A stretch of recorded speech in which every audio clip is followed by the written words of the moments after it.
Home Alone just turned 35, and Disney's going all out.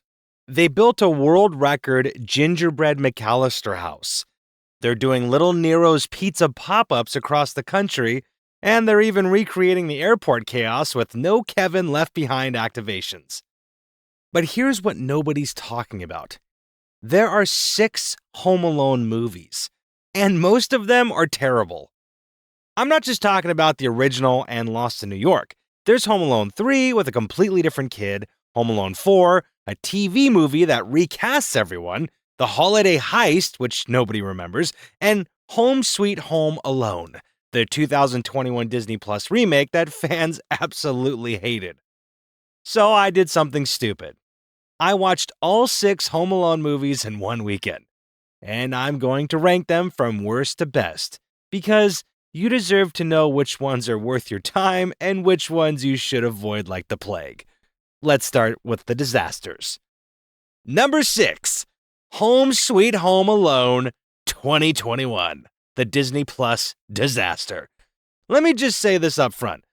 Home Sweet Home Alone, stupid name, is the worst movie in the franchise by a mile. This is the 2021 Disney Plus reboot starring Archie Yates, the kid from Jojo Rabbit. Remember that? Me neither. And Eli Kemper. And it's bad. Really, really bad. The plot. Max Mercer, Archie Yates, gets accidentally left home when his family goes to Tokyo for Christmas.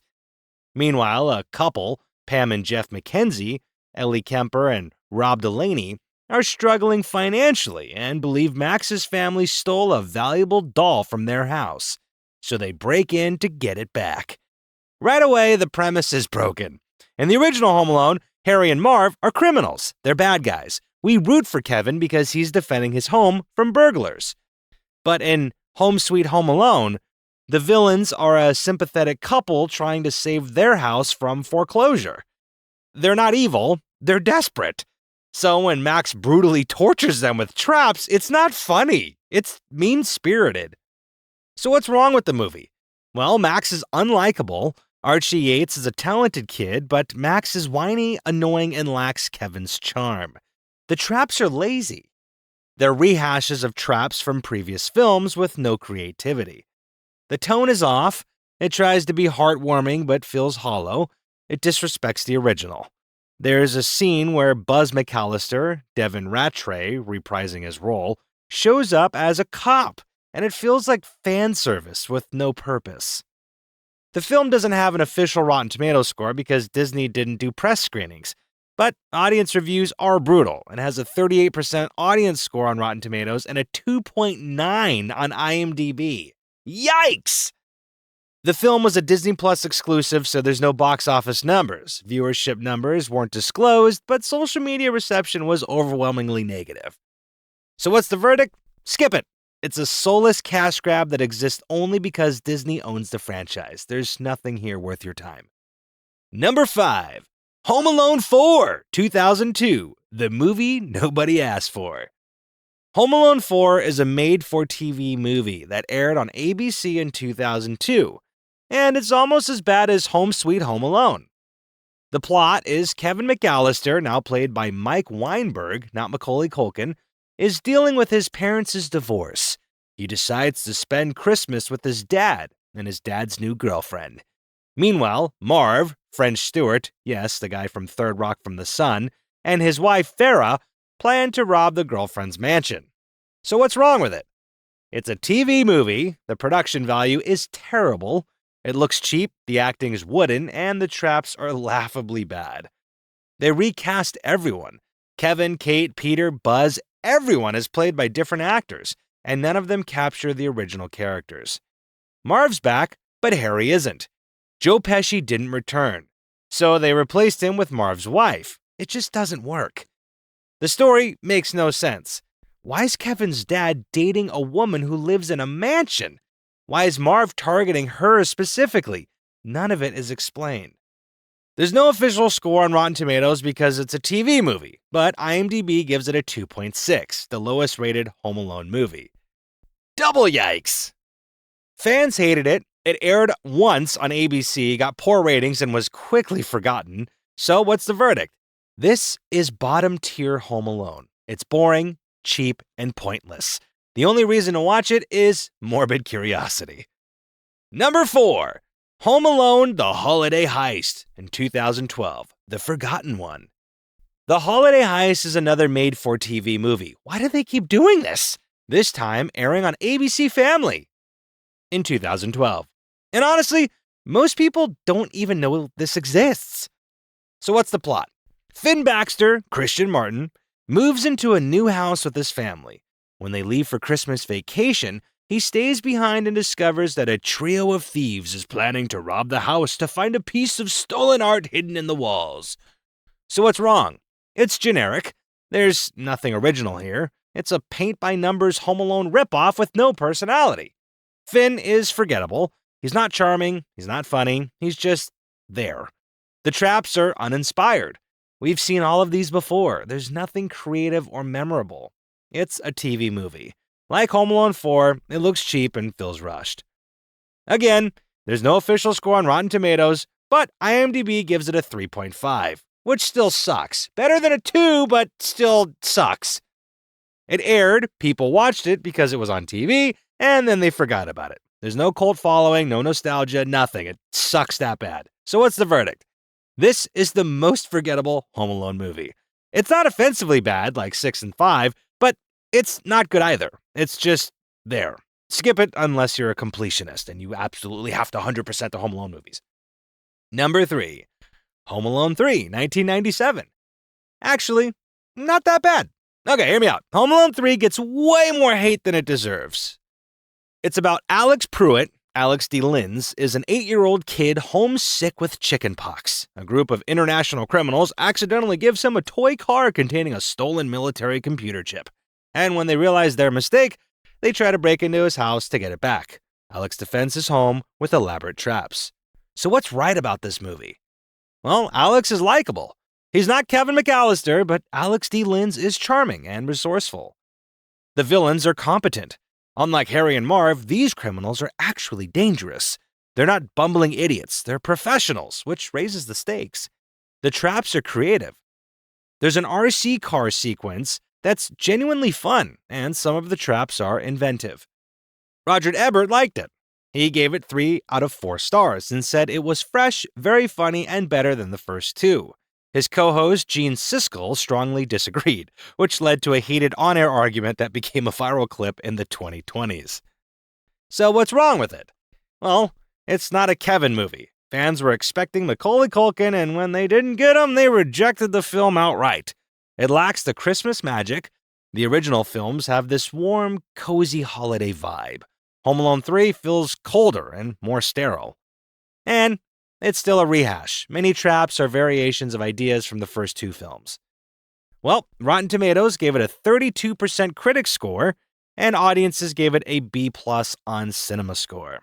The box office numbers, since we have some now, since this was not just straight to TV, was $79 million worldwide on a $32 million budget. Not bad. Not a disaster, but a significant drop from the first 2 films, which we'll get into later. So what's the verdict? Home Alone 3 is flawed, but it's not the disaster everyone says it is. If you go in with low expectations and accept that it's a different story with a new cast, it's actually pretty fun. It's the last Home Alone movie that feels like it tried. Number 2, Home Alone 2, Lost in New York, 1992, the perfect sequel. Home Alone 2 is the original sequel that comes close to the original, and for some fans, it's actually better. Tell me what you think. You like 1 or 2 better? Because obviously those are the only 2 options out of this whole video. Anyways, what's the plot? If you don't know already, Kevin McAllister, played by Macaulay Culkin, accidentally boards the wrong plane and ends up in New York City instead of Miami with his family. He checks into the Plaza Hotel, explores the city, and eventually runs into Harry and Marv, who've escaped from prison and are planning a massive Christmas Eve heist at a toy store. Kevin must stop them again. So what's right about the movie? Well, it's bigger. The stakes are higher, the traps are more elaborate, and the setting, New York City at Christmas, is iconic. The cast is back. Culkin, Joe Pesci, Daniel Stern, Catherine O'Hara, John Hurd, everyone returns, and they're all still great. The Plaza Hotel sequence is perfect. Kevin living it up at the Plaza, ordering room service and outsmarting the staff is hilarious. Tim Curry as the concierge, his performance is delightfully over the top. The Pigeon Lady. Brenda Fricker's character adds genuine heart to the film. Her friendship with Kevin is touching without being preachy. And John Williams' score. The music is just as iconic as the original, with Christmas Star becoming a holiday staple. So, what's wrong with it?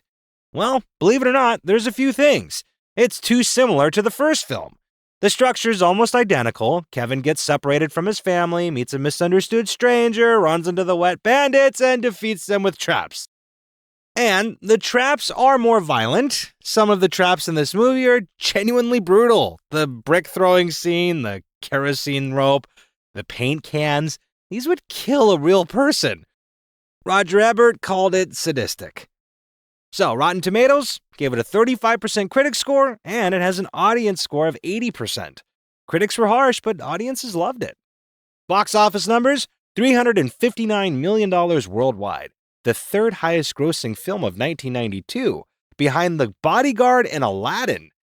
It opened with $31.1 million, breaking the record for biggest November opening at the time. So what's the verdict? Home Alone 2 is a great sequel. It's not as fresh as the original, but it's entertaining, nostalgic, and full of iconic moments. If you love the first film, you'll love this one too. And finally, the moment we've all been waiting for. Number 1. The original Home Alone from 1990, the untouchable classic. There's a reason Home Alone is a Christmas tradition. It's not just a great movie, it's a perfect movie. The plot is 8-year-old Kevin McAllister, played by Macaulay Culkin, wishes his family would disappear. The next morning, they accidentally leave him home alone while flying to Paris for Christmas. Good old Paris. Meanwhile, 2 burglars, Harry and Marv, the wet bandits, target his house.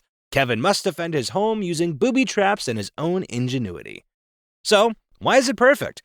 Macaulay Culkin is iconic. Kevin's charming, resourceful, and hilarious.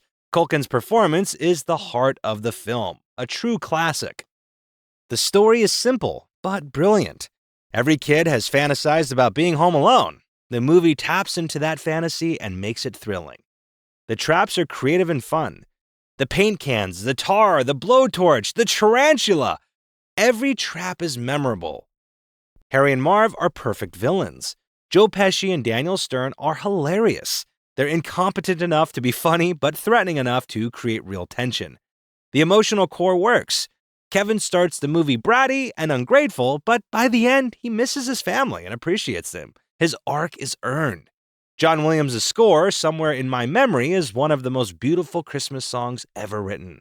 And Christopher Columbus' direction. Yes, his name is Chris Columbus. The film is perfectly paced, beautifully shot, and tonally balanced. It's funny, heartwarming, and thrilling all at once. Rotten Tomatoes gave it a 67% critic score and an 80% audience score. Critics were initially mixed, but as we've seen before, they usually are. But the film's reputation has only grown over time. The box office showed $476.7 million worldwide, the highest-grossing film of 1990. Actually, it was the highest-grossing live-action comedy for 20 years. It had a cultural impact. Home Alone became a Christmas tradition. It airs on TV every year. You'll probably see it now. Quotes like, "Keep the change, you filthy animal," and "Merry Christmas, you filthy animal," are iconic. The film made Macaulay Culkin a superstar. Plus, it's its 35th anniversary. Disney's celebrating with massive events, gingerbread houses, pizza pop-ups, airport activations. The film's legacy is undeniable. So what's the verdict? If you haven't guessed by now, Home Alone is the best movie in the franchise, and it's not even close. It's a masterpiece of family entertainment. Funny, heartwarming, and timeless. If you haven't seen it, watch it. If you have, watch it again. It never gets old. So, to wrap everything up, here's the full ranking from worst to best. Number 6, Home Sweet Home Alone is unwatchable, a soulless Disney Plus cash grab. Number 5, Home Alone 4 is a cheap TV movie that disrespects the franchise. Number 4, Home Alone: The Holiday Heist is forgettable and generic, so you can skip it. And number 3, Home Alone 3, flawed but underrated. If you can accept a new cast, it's actually fun. Number 2, Home Alone 2, Lost in New York, a great sequel that's almost as good as the original. And number 1, Home Alone, the untouchable classic, a perfect Christmas movie. So what's the takeaway? Only 2 Home Alone movies are worth watching. The original and Lost in New York. Home Alone 3 is a decent curiosity if you're a completionist. The rest, save yourself time and skip them. Time is the most valuable thing you have in this life. Don't waste it on those movies. Like I said earlier, it's Home Alone's 35th anniversary, and it's a huge deal, and Disney is pulling out all the stops. They built a Guinness World Record-breaking gingerbread house replica of the McAllister home, which is insane. It opens on December 18th through 19th in New York City. They're doing little Nero's pizza pop-ups in major cities from December 10th through 17th, and they're recreating the airport chaos with No Kevin Left Behind activations at airports across the country from December 17th through the 21st. There are also D23s on the road screenings of the original film in 19 cities from November through January.